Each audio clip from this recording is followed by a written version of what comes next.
Hey guys, welcome back to The Readers. I hope you are having an amazing day. Let's get right into the stories. The first one is a pro-revenge story. I'm a high school student, and this happened to me in 9th grade last year in 2023. English isn't my first language, but I've worked hard to improve it. My math teacher, Miss Chen, believed I had potential and encouraged me to enter the district math competition. I agreed mostly because she was my favorite teacher, though I wasn't particularly enthusiastic about it since I was pretty laid back at the time. On competition day at Central High School, I noticed this kid, I'll call him Tyler, bragging to everyone in the waiting area. "I pulled an all-nighter studying everything," he announced loudly. "There's no way anyone's beating me today." I rolled my eyes but tried to focus on my own preparation. When the results were announced, Tyler won first place, but I secured second place with only a 2-point difference. I was surprised and thrilled, and Miss Chen gave me a proud smile. Everything seemed great until I heard this woman, Tyler's mom, Mrs. Parker, talking to another parent. "Thank goodness that girl didn't win," she said, loud enough for everyone to hear. "This is a math competition. My boy deserves to win. He studied really hard, and a girl shouldn't even come close to beating him." I was absolutely furious. Miss Chen noticed my reaction and squeezed my shoulder. "Don't let her get to you," she whispered. "You did amazing." During the award ceremony, when they called my name for second place, Mrs. Parker actually started booing. "This is ridiculous," she shouted. "Girls shouldn't even be allowed to compete." That was it. I made a decision right then. Miss Chen told me this competition happened annually, with a regional championship following the district competition in 10th grade. I promised myself I would win next year. Throughout the year, I dedicated myself to mathematics. My best friend Sarah helped me study, and we spent countless hours solving complex problems. "You're going to crush it next year," she'd say during our study sessions. When the 2024 competition arrived, I was more prepared than ever. Tyler and his mother were there again, even more obnoxious than before. "My Tyler barely slept all week," Mrs. Parker announced to everyone in the hallway. "He's so excited about going to regionals again." "Mom, stop," Tyler said, though he was smirking. "Everyone already knows I'm going to win." Their attitude only fueled my determination. The exam was challenging, but I managed to answer every question confidently. Afterward, I heard Tyler telling his friends, "That was easy. I probably got a perfect score." During the awards ceremony, they announced that only one student across all grade levels had scored above 40 points. Tyler nudged his mom, saying, "Get ready to drive me to regionals, Mom." But when they called my name as the winner, the look on their faces was priceless. Mrs. Parker's jaw dropped, and Tyler turned pale. His math teacher, Mr. Thompson, stood there speechless. I couldn't help but give them my biggest smile as I walked up to accept my trophy. Coming down from the stage, I heard Mrs. Parker sobbing. "This can't be right! My Tyler was supposed to win. He was supposed to go to regionals. They must have made a mistake." Hearing her meltdown made every late-night study session worth it. I went on to compete in regionals, where I placed second and became good friends with James, the guy who won first place. We still study together sometimes. Looking back, it was an incredible experience. The best part is that I won't have to see Mrs. Parker or Tyler again since there's no math competition in grade 11. The next one is an entitled people's story. I never expected to have to deal with an entitled neighbor trying to steal my grandfather's lakeside cabin, but here we are. This whole saga started about 6 months ago when my beloved Grandpa Paul passed away at age 84. He left me his cherished cabin by Lake Thompson in his will, as I was the only grandchild who regularly visited him there and helped maintain the property over the years. The cabin had been in our family for 3 generations. My great-grandfather built it himself in the 1940s, and it held countless precious memories of family gatherings, fishing trips, and summer vacations. While modest in size, the cabin sat on a prime piece of lakefront property that had significantly appreciated in value over the decades. I'm a 35-year-old software developer married with 2 young kids. My wife Sarah and I were thrilled to inherit the cabin, as we'd always dreamed of having a peaceful weekend getaway where our children could experience the same joy I had there growing up. The trouble started almost immediately after I began visiting regularly to check on the property and do some renovations. Enter Karen, the entitled neighbor from hell who owned the cabin next door. She was probably in her early 50s, drove a fancy SUV, and had that "I want to speak to your manager" haircut. The first time I encountered her, I was doing some work on the dock. She marched right up to me with an incredibly condescending look on her face. "Excuse me, what do you think you're doing on my property?" she demanded. I looked up from the boards I was replacing, confused. "I'm sorry, but this isn't your property. This is my grandfather's cabin. Well, my cabin now since he passed away recently." Karen's face twisted into an expression of pure entitlement. "No, you must be mistaken. Paul and I had an agreement that I would get first rights to purchase this property when he passed away. I've already spoken to my realtor about acquiring it. I stood up, trying to remain polite but firm. Ma'am, I don't know what you're talking about, but my grandfather left this cabin to me in his will. There was no agreement about selling it to anyone. That's impossible, she snapped.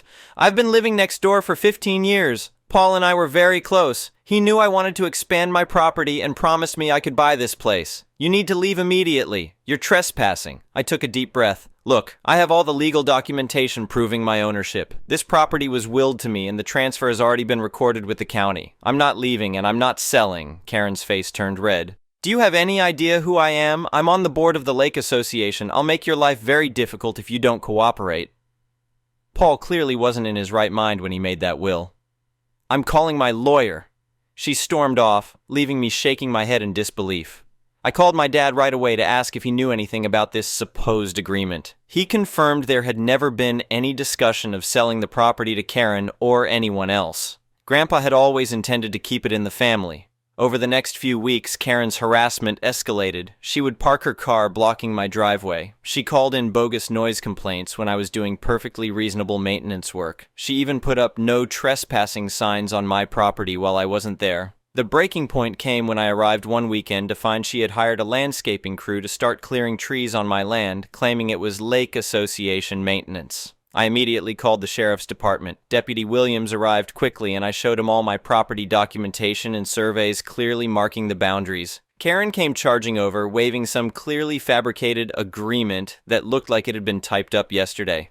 "This is my property now," she shrieked. "That old man promised it to me. This entitled young man is trying to steal what's rightfully mine?" The deputy was not impressed.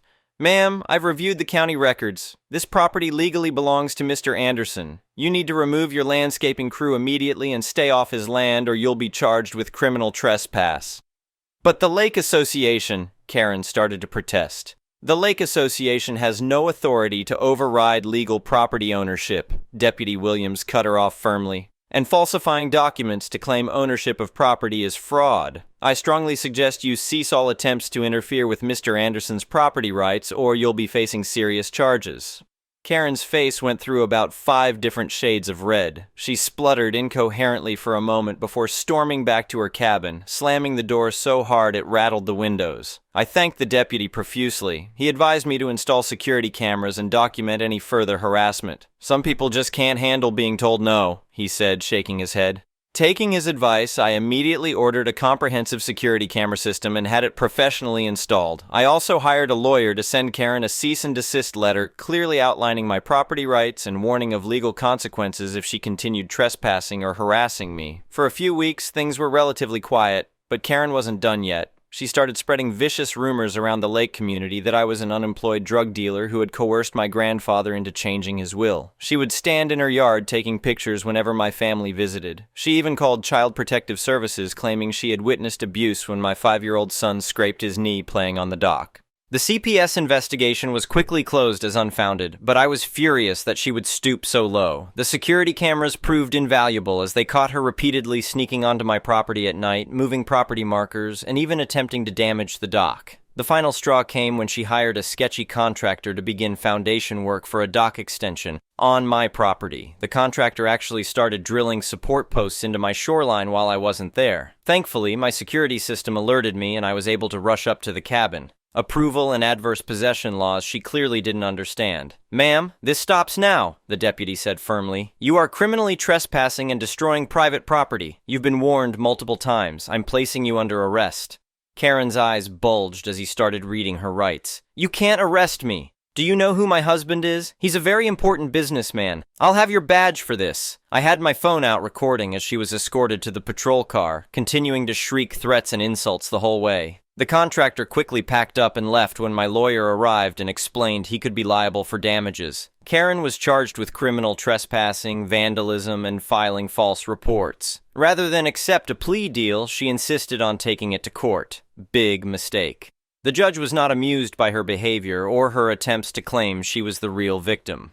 She was sentenced to 30 days in jail, ordered to pay substantial fines and restitution for the property damage, and a permanent restraining order was put in place requiring her to stay at least 100 feet from my property line. The best part? About 2 months after her release, Karen's husband finally had enough of her embarrassing behavior and divorced her. She had to sell her cabin to pay legal fees and moved away from the lake entirely. Her ex-husband actually came over to apologize for her actions, and we ended up becoming friendly neighbors. I've now owned the cabin for 2 years, and it's become the peaceful family retreat we always dreamed of. We've completely renovated the interior while keeping its rustic charm, and my kids absolutely love spending weekends fishing and swimming just like I did growing up. The lake community, which initially viewed us with suspicion thanks to Karen's rumors, has become incredibly welcoming. Several neighbors have apologized for believing her lies, and we regularly get invited to community events and barbecues. I recently learned through the grapevine that Karen tried to sue her lawyer for incompetence after losing the criminal case, only to be laughed out of another courtroom. She's apparently living in an apartment in the city now, still telling anyone who'll listen about how she was robbed of her lake property by an evil young man who manipulated his grandfather.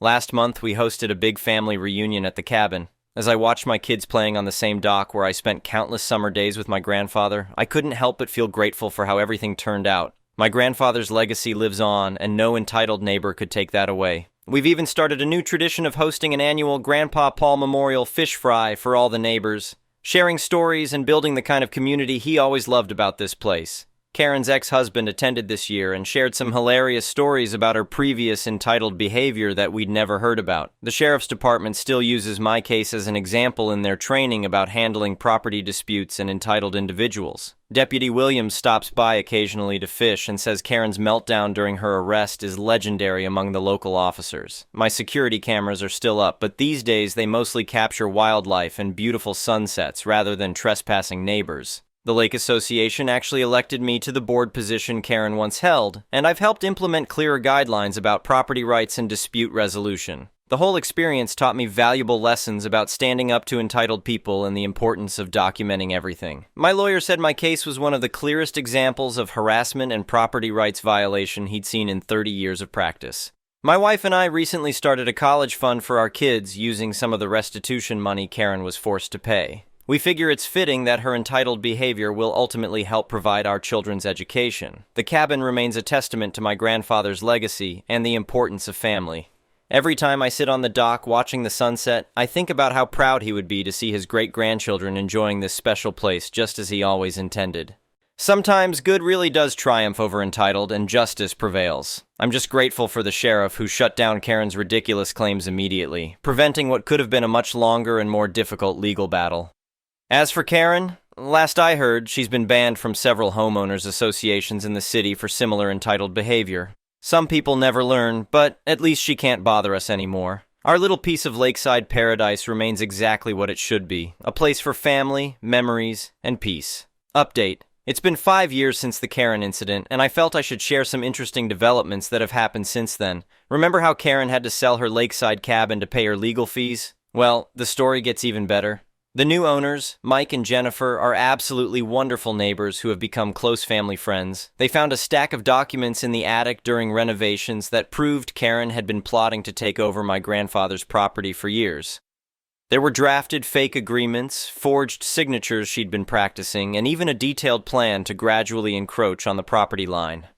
We turned everything over to the district attorney's office, as this was clear evidence of premeditated fraud. The DA was particularly interested because it turned out Karen had pulled similar schemes in other communities. The investigation revealed she had attempted to claim ownership of at least 3 other properties using similar tactics over the past decade. She had managed to intimidate 2 elderly homeowners into selling to her below market value by harassing them and making up false claims about property rights. The DA's office reopened these cases and filed additional charges against her. Karen ended up pleading guilty to multiple counts of fraud and attempted theft by deception. The judge wasn't impressed by her tearful claims of being misunderstood and sentenced her to 3 years in state prison plus 5 years of probation. She was also ordered to pay restitution to her previous victims. My grandfather's old friends from the lake community came forward with stories about how Karen had tried to manipulate him in his final years. She would show up uninvited, claiming to be helping him with property maintenance while actually trying to get him to sign various documents. Thankfully, my grandpa was sharp until the end and saw right through her schemes. The Lake Association implemented new policies because of this case. All property transfers and maintenance agreements now require proper documentation and witness signatures. They also installed security cameras at communal areas after learning about other small acts of vandalism Karen had committed over the years. My kids are older now, 10 and 12, and they love hearing the story of how we protected Grandpa's cabin from the mean lady. It's become a family legend of sorts, teaching them about standing up to bullies and the importance of doing things the right way. The property values around the lake have increased significantly, and we've had several developers try to buy us out with substantial offers, but this place isn't about money. It's about family history and memories. We've actually expanded the cabin slightly, adding a screened-in porch where we spend most summer evenings. Karen's ex-husband remarried last year and held his wedding reception at Mike and Jennifer's place next door. He made a point of stopping by to tell me that Karen's entitlement issues had been a problem throughout their marriage, and he regretted not standing up to her sooner. He's much happier now and has become a regular at our annual fish fries.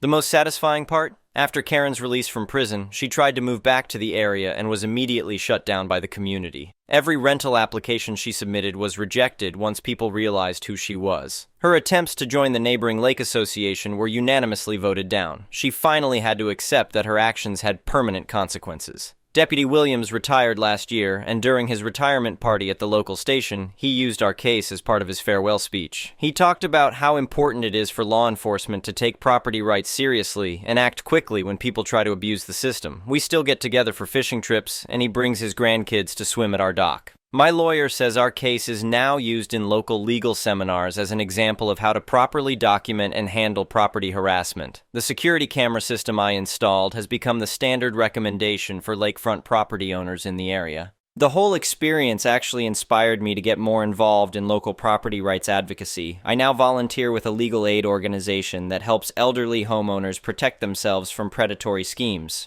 It feels good to turn such a negative experience into something positive that helps others. Last month, we hosted a 75th anniversary celebration for the cabin, marking 3/4 of a century since my great-grandfather built it. Over 50 people from the lake community attended, sharing stories and old photos. It really drove home how important these kinds of places are to maintaining community bonds and family traditions. Karen's final attempt at revenge, trying to sue me for defamation over this story, was dismissed with prejudice by the judge last week. She was ordered to pay my legal fees and warned that any further frivolous lawsuits would result in her being labeled a vexatious litigant. So here we are, 5 years later, with an even stronger appreciation for this special place and the importance of standing up to entitled people who try to take what isn't theirs. The cabin remains exactly what it should be, a gathering place for family and friends, a repository of memories, and a legacy that will continue for generations to come. As my grandfather used to say, good fences make good neighbors, but good neighbors respect the fences. I think he'd be proud to see how we protected his beloved cabin and turned a difficult situation into a stronger, more united lake community. The next one is a malicious compliances story, so I remembered a story of malicious compliance, as recounted to me by a good friend of mine. My friend is a hairdresser by trade and works at a very upscale salon. I go to her myself and can attest to her being amazing. Anyway, this salon had one customer who had been passed around from hairdresser to hairdresser, bullying every single one she saw. This woman was an absolute holy terror. She made three separate hairdressers cry. The only reason she was still a client of the salon was that her mom was friends with the owner. She was a relatively young gal, maybe in her mid-20s, with very long bottle blonde hair, past her waist, that she insisted to everyone who wasn't her hairdresser was her natural color. It was very much not. She went to the salon religiously so no one would ever find out her secret shame. She blamed her hairdresser for all her hair problems, many of which were the results of heavy bleaching and how much heat she used on her hair and her refusal to follow care instructions, and was never satisfied with anything. So everything shuts down in our state, and she screams at my friend to come do her hair for her because she can't have her boyfriend finding out she's not a natural blonde. Anyway, my friend refuses, and despite Karen's threats, she knows that the salon owner knows she's too damned good at her job, and has too loyal a customer base to fire her, so she thinks no more of it until a few months later when the salon reopens, and lo and behold, who should appear in the appointment book but Karen?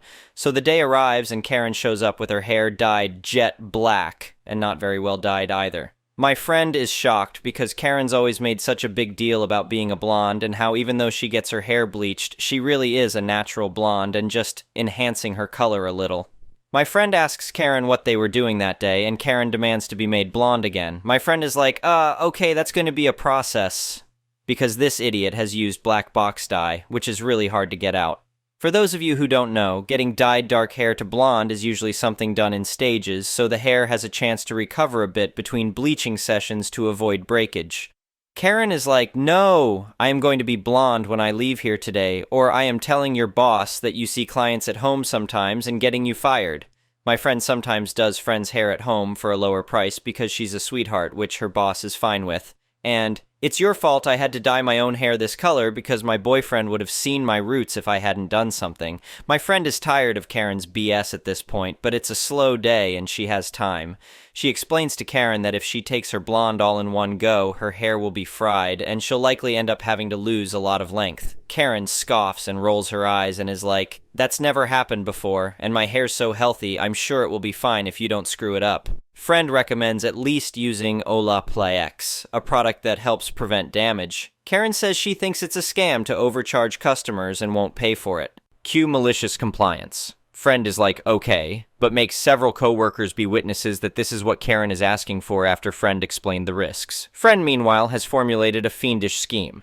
After that, friend goes through the whole process of bleaching Karen's hair. She has to do it like 4 times or something, and she checks with Karen after each one that she's absolutely sure she has to be all the way back to champagne blonde by the end of the day, and recommends stopping at some of the nice auburn or strawberry blonde shades in between for now. But Karen insists. Her boyfriend hates her hair anything but her natural blonde. My friend knows she will refuse because when has a Karen ever decided at the 11th hour to be reasonable?